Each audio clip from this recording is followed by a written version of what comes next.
આજરોજ જિલ્લા વહીવટીતંત્ર અરવલ્લી તરફથી એક નવતર પ્રયોગ કરવામાં આવી રહ્યું છે. એમના લોન્ચ સંતૃપ્તિ અભિયાન તરીકે એ ઓળખવામાં આવશે અને એમનું લોન્ચ માનનીય મંત્રી શ્રી જીતુભાઈ પરમારના હસ્તે કરવામાં આવ્યું છે. આમાં અમે એક ઓનલાઈન ફોર્મ બનાવ્યું છે અને આખી પોપ્યુલેશનનું આપણે જિલ્લાની જે સમગ્ર પોપ્યુલેશન છે એનું સર્વે કરવામાં આવશે.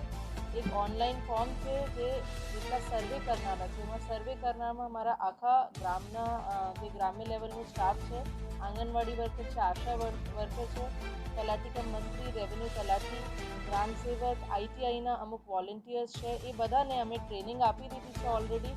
એ જે એપ છે એમના ડાઉનલોડ, એમની તાલીમ એમને અપાઈ ગઈ છે.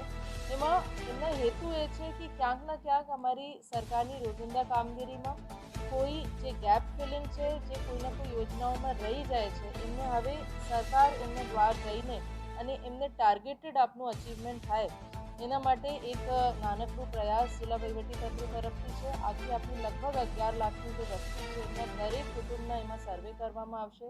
યોજનાઓની જ્યાં સુધી વાત છે સરકારની, કેન્દ્ર સરકાર અને રાજ્ય સરકારની જેટલી ફ્લેગશિપ સ્કીમ છે મોટી મોટી, એમાં પીએમ સૂર્યઘર વીજળી યોજના હોય કે પ્રધાનમંત્રી આયુષ્માન કાર્ડ હોય કે સખી મંડળ એનઆરએલએમની હોય, બેન્કિંગની જે ઇન્સ્યોરન્સથી લગની પ્રધાનમંત્રી જીવન જ્યોતિ વીમા યોજના છે, સુરક્ષા વીમા યોજના છે, એવી દરેક પીએમ કિસાન સન્માન નિધિની વાત હોય, રાશન કાર્ડની વાત હોય, આવકના મર્યાદા આવકના દાખલા હોય અને મોટાભાગે જે આધાર કાર્ડથી રિલેટેડ જે પ્રશ્નો છે જેના કારણે બીજી યોજનાઓમાં પણ લોકોને તકલીફ પડે છે, એ બધા એમાં આવરી લેવામાં આવ્યું છે. અને આ ફોર્મ દરેક અમે માણસને આપી દીધું છે. મીડિયા સાથે અમે શેર કરશું. મારી મીડિયાના મિત્રોથી અપીલ રહેશે કે આપ લોકો એમની કવરેજ, એમના જે જાગૃતિ તે લોકો સુધી પહોંચાવો અને બીજું લોકો એમાં સહકાર આપે.